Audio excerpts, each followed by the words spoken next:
Hello. Prince residential senior secondary school की online क्लासों में सभी का स्वागत है। मैं आर के शर्मा, राजनीति विज्ञान का अध्यापक। आज मैं आपको जो है मुख्यमंत्री के बारे में पढ़ाऊंगा।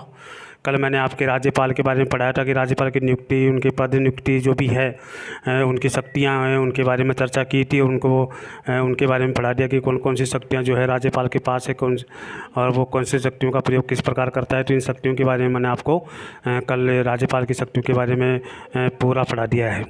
आज जो है मुख्यमंत्री की शक्तियों के बारे में पढ़ाएंगे कि मुख्यमंत्री नियुक्ति किस प्रकार की जाती है। देखिए, मुख्यमंत्री जो है, जैसे संघ में जो प्रधानमंत्री होता है, वैसे ही हर राज्य में जो है एक मुख्यमंत्री होता है। मुख्यमंत्री की नियुक्ति जो संविधान के अनुच्छेद 164 के अनुसार राज्यपाल द्वारा की जाती है, और राज्यपाल द्वारा किसी ऐसे व्यक्ति को मुख्यमंत्री पद पर नियुक्त करता है जिसके बारे में वह आश्वस्त है कि उसके विधानसभा के सदस्यों के बहुमत का समर्थन प्राप्त हो सके। ऐसे व्यक्ति को, माने बहुमत प्राप्त हो सके, ऐसे व्यक्ति को विधानसभा के सर्वोच्च जो है बहुमत दल के नेता को ही मुख्यमंत्री नियुक्त करता है, मुख्यमंत्री बनाया जाता है। इसलिए मुख्यमंत्री पद की अवधि निश्चित नहीं होती। कभी भी मुख्यमंत्री जो है अगर समर्थन प्राप्त नहीं होता है, बहुमत मुख्यमंत्री का जो पद है वो बहुमत के ऊपर निर्भर करता है। तो देखिए, मुख्यमंत्री का जो पद है वो बहुमत के निर्भर करता है। अगर बहुमत सही है या स्पष्ट है तो मुख्यमंत्री 5 साल निकाल सकता है। अगर बहुमत नहीं है तो 5 साल से पहले भी उसको उठाया जा सकता है। तो आज कांग्रेस में ये स्थिति चल रही है, बहुमत सिद्ध करने की बात पे अड़े हुए हैं कि बहुमत सिद्ध करो। इसलिए ये है कि मुख्यमंत्री का पद निश्चित नहीं होता, कभी भी उसको उठाया जा सकता है, लेकिन कार्यकाल जो होता है वो 5 साल का होता है, लेकिन बहुमत के ऊपर निर्भर करता है। अब है मुख्यमंत्री की शक्तियाँ कौन कौन सी हैं। तो देखिए, मुख्यमंत्री की शक्तियाँ और कार्य हैं वो निम्नानुसार हैं। नंबर 1, सबसे पहला वो कार्य करता है, सरकार का वास्तविक अध्यक्ष माना जाता है। देखिए, सर्वोच्च अध्यक्ष जो है सरकार का माना जाता है। मुख्यमंत्री सरकार का वास्तविक अध्यक्ष होता है, और वह राज्यपाल को अपने मंत्रियों की नियुक्ति और विभागों के आवंटन और परिवर्तन आदि के बारे में जो है सारी सूची राज्यपाल को देता है कि कैसे नियुक्ति करना है, कैसे क्या करना है, किसको कौन सा पद देना है। सारा काम जो है उसी का ही होता है। दूसरी शक्ति है, मंत्रिपरिषद की अध्यक्षता करता है। मुख्यमंत्री मंत्रिपरिषद की समस्त व्यक्तियों में अध्यक्षता करने का काम करता है, और वह सुनिश्चित करता है कि मंत्रिपरिषद सामूहिक रूप से उत्तरदायी सिद्धांत पर कार्य कर रही है या नहीं कर रही है। सारा काम उसी का ही होता है। मंत्रिपरिषद की अध्यक्षता में जो है भूमिका निभाने का काम जो है मुख्यमंत्री के द्वारा किया जाता है। तीसरा जो है कैबिनेट, कैबिनेटों के निर्णय से राज्यपाल को सूचित किया जाता है कि वह राज्य के प्रशासन और विधान संबंधी प्रस्तावों के संबंध में कैबिनेट द्वारा दिए गए निर्णय से राज्यपाल को समय समय पर अवगत कराता है कि कैबिनेट जो मंत्री हैं वो जो मंत्रिमंडल है वो उन्होंने क्या डिसाइड किया है, कौन से निर्णय लिया है, क्या करना है क्या नहीं करना है। सारे निर्णय और जो भी विधेयक है, जो भी कानून है, उनके बारे में अवगत करवाता है राज्यपाल को। कौन? मुख्यमंत्री। मुख्यमंत्री राज्यपाल के कहने पर ही मंत्रिपरिषद के विचार के लिए जो है रखता है, विचार के लिए रख सकता है। मुख्यमंत्री राज्यपाल के कहने पर ही पूर्व मंत्रिपरिषद में विचार के लिए रख सकता है कि कौन कौन से विचार रखने हैं, कौन से नहीं रखने हैं। इसके बाद चौथा जो कार्य है, संपूर्ण प्रशासन में सामंजस्य स्थापित करने का काम मुख्यमंत्री का होता है कि जितने भी प्रशासनिक विभाग वगैरह जो भी विभाग है, किसको कौन कौन सा विभाग दिया गया है, सभी मंत्रियों के विभागों की देखरेख करना और सामंजस्य स्थापित करने का काम जो है मुख्यमंत्री के पास ही है। वह अपने अधीन मंत्रियों के विभागों के कार्य को भी देखभाल करता है तथा मंत्रियों के परस्पर उत्पन्न होने वाले विवादों को भी निपटाने का काम, जो मतभेदों को निपटाने का काम भी जो है मुख्यमंत्री के द्वारा ही किया जाता है।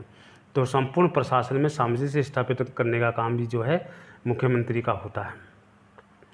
तो देखिए, इसे मुख्यमंत्री जो है, इसकी नियुक्ति के बारे में मैंने आपको बता दी कि राज्यपाल के द्वारा इसकी नियुक्ति की जाती है, और राज्यपाल उस व्यक्ति को मुख्यमंत्री नियुक्त करता है जो विधानसभा के बहुमत दल के नेता को, विधानसभा के बहुमत दल के नेता को, चाहे वो किसी भी पार्टी का हो, लेकिन बहुमत सिद्ध होना चाहिए, तो बहुमत दल नेता को ही मुख्यमंत्री नियुक्ति करता है। इसलिए मुख्यमंत्री का जो पद है वो निश्चित नहीं होता, वो बहुमत के ऊपर निर्भर करता है। वैसे देखा जाए तो 5 साल का होता है, लेकिन वो जो है बहुमत के ऊपर निर्भर करता है। शक्तियों के बारे में बताया गया कि मुख्यमंत्री की शक्तियाँ कौन कौन सी। तो सबसे पहले मैंने बताया कि सरकार का वास्तविक अध्यक्ष मुख्यमंत्री को ही माना जाता है। देखिए, संघ में वास्तविक अध्यक्ष जो है, कार्यपालिका का वास्तविक अध्यक्ष जो है प्रधानमंत्री को माना जाता है। वैसे ही राज्यों में मुख्यमंत्री को वास्तविक अध्यक्ष माना जाता है, माने वास्तविक कार्य करने वाला व्यक्ति माना जाता है। पूरा जो कार्य जो है मुख्यमंत्री के द्वारा ही किया जाता है, अध्यक्ष होता है। और वैसे सेंट्रल गवर्नमेंट में देखते हैं तो पूरा काम जो है प्रधानमंत्री के ऊपर ही निर्भर करता है। इसलिए कार्यपालिका 2 प्रकार की होती है, नाममात्र की और एक वास्तविक कार्यपालिका। तो नाममात्र की कार्यपालिका के सेंटर में जो होता है वो राष्ट्रपति होता है, और यहाँ स्टेट गवर्नमेंट में जो होता है वो राज्यपाल होता है। वैसे वैसे सेंट्रल गवर्नमेंट होता है, वैसे वैसे राज्य में भी पाया जाता है।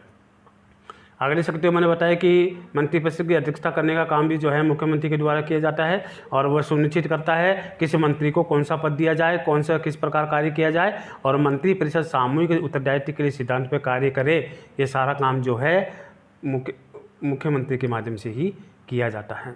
अगला जो तीसरा मैंने बताया कि कैबिनेट के निर्णयों से राज्यपाल को सूचित करना कि कैबिनेट जो मंत्री होते हैं और वो कौन कौन से नियम, कौन कौन से कानून, कौन कौन से विधान जो उन्होंने बनाए हैं, कौन कौन से प्रस्ताव उन्होंने रखे हैं, उन प्रस्तावों की जानकारी जो है राज्यपाल को देने का काम, समय समय पर देने का काम करने का कार्य जो है वो मुख्यमंत्री का होता है, मुख्यमंत्री के माध्यम से ही दिया जाता है। तो राज्यपाल के कहने पर पूर्व मंत्रिपरिषद में विचार के लिए रखा जाता है, पूरी मंत्रिपरिषद में विचार के लिए रखा जाता है, लेकिन इससे पहले राज्यपाल को अवगत करवाया जाता है।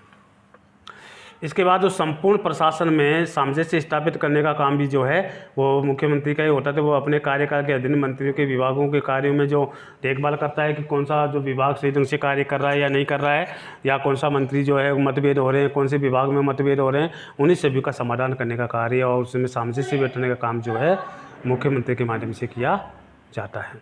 इसलिए मैंने आज मुख्यमंत्री का जो टॉपिक शुरू किया गया है, और मुख्यमंत्री के बारे में मैंने आपको परिचय दे दिया है, और मुख्यमंत्री की कुछ शक्तियों के बारे में भी मैंने आपको अवगत करवाया है। इसलिए अगर कोई शक्तियां जो मैंने बताई हैं, अगर इसमें कोई समस्या हो तो आप मेरे से संपर्क कर सकते हैं, व्यक्तिगत संपर्क आप मेरे से कर सकते हैं। और किसी प्रकार की समस्या है उसका समाधान तुरंत होगा, लेकिन आप मेरे से संपर्क कर सकते हैं, उसका समाधान जब भी होगा जब आप हमसे संपर्क करेंगे। इसलिए अगर कोई समस्या हो तो आप मेरे से संपर्क कर सकते हैं। आज मैंने मुख्यमंत्री का जो है टॉपिक पूरा करवाया, जो शुरू करवाया है, और कुछ शक्तियां जो मैंने आपके सामने बताई है, और कल अगले और भी शक्तियां हैं वो कल मैं आपको अगले क्लास में पूरा करवाऊंगा। जय हिंद।